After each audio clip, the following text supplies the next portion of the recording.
ನಾನು 30 ವರ್ಷದ ಹಿಂದೆ ಒಂದು ಮನೆಗೆ ಹೋಗುವಾಗ ಅವ್ರ ಮನೆಯಲ್ಲಿ ಸ್ವಲ್ಪ ಕಲೆಕ್ಷನ್ ಇತ್ತು. ಅದನ್ನು ನೋಡುವಾಗ ನನಗೂ ಸಹ ಒಂದು ಕಲೆಕ್ಷನ್ ಮಾಡಬೇಕಂತ ಆಯಿತು.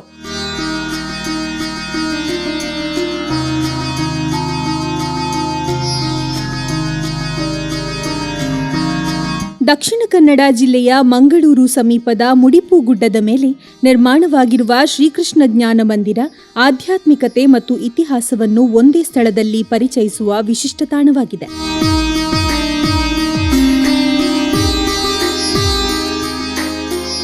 ವೈದ್ಯರಾದ ಡಾಕ್ಟರ್ ಮದನ್ ಮೋಹನ್ ನಾಯಕ್ ಅವರ ಕನಸಿನಿಂದ ನಿರ್ಮಾಣವಾದ ಈ ಧ್ಯಾನ ಮಂದಿರವು ಸುಮಾರು 180 ಅಡಿ ಎತ್ತರದಲ್ಲಿದ್ದು ಸಮುದ್ರ ಮಟ್ಟದಿಂದ ಸುಮಾರು 650 ಅಡಿ ಎತ್ತರದಲ್ಲಿದೆ. ಇಲ್ಲಿಂದ ಪಶ್ಚಿಮ ಘಟ್ಟ ಪರ್ವತಗಳು ಮತ್ತು ಅರಬ್ಬಿ ಸಮುದ್ರದ ಸುಂದರ ದೃಶ್ಯವನ್ನು ಕಾಣಬಹುದು.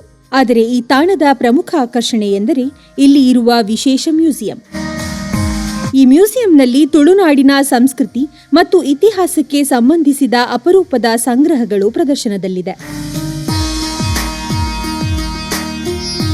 ಇಲ್ಲಿ ಯಕ್ಷಗಾನ ಮತ್ತು ಕಂಬಳ ಸಂಸ್ಕೃತಿಗೆ ಸಂಬಂಧಿಸಿದ ವಸ್ತುಗಳು, ಪುರಾತನ ನಾಣ್ಯಗಳು, ಹಳೆಯ ಉಪಕರಣಗಳು ಹಾಗೂ ಸ್ವಾತಂತ್ರ್ಯ ಹೋರಾಟಗಾರರ ಚಿತ್ರಗಳು ಸೇರಿದಂತೆ ಅನೇಕ ಐತಿಹಾಸಿಕ ವಸ್ತುಗಳನ್ನು ಸಂಗ್ರಹಿಸಲಾಗಿದೆ.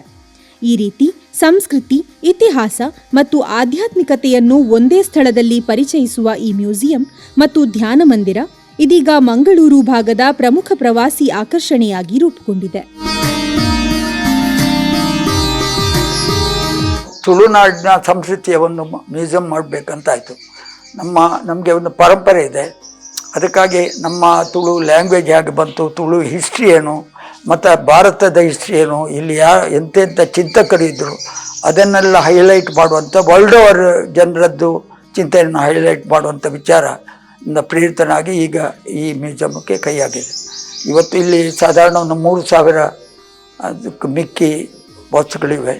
ಈ ಗುಡ್ಡದಲ್ಲಿ ನಿಂತು ನೋಡಿದರೆ ನೇಚರ್ ನೋಡುವಾಗ ನನಗೆ ಸಂತೋಷ ಆಗೋದಂದರೆ I believe in truth, love and nature is God. ಅದು ನನ್ನ ಮೂಲ ಉದ್ದೇಶ.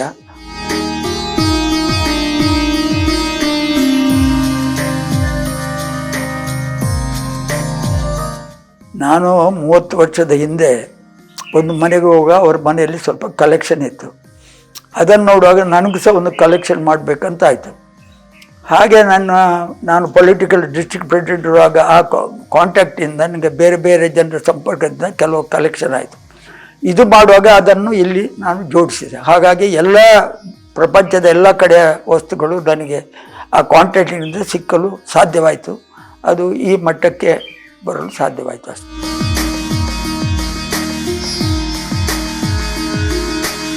ತುಳುನಾಡಿನ ಅಕಾಡೆಮಿಯವರು ಬಂದಿದ್ದರು. They are very happy, they will come and do.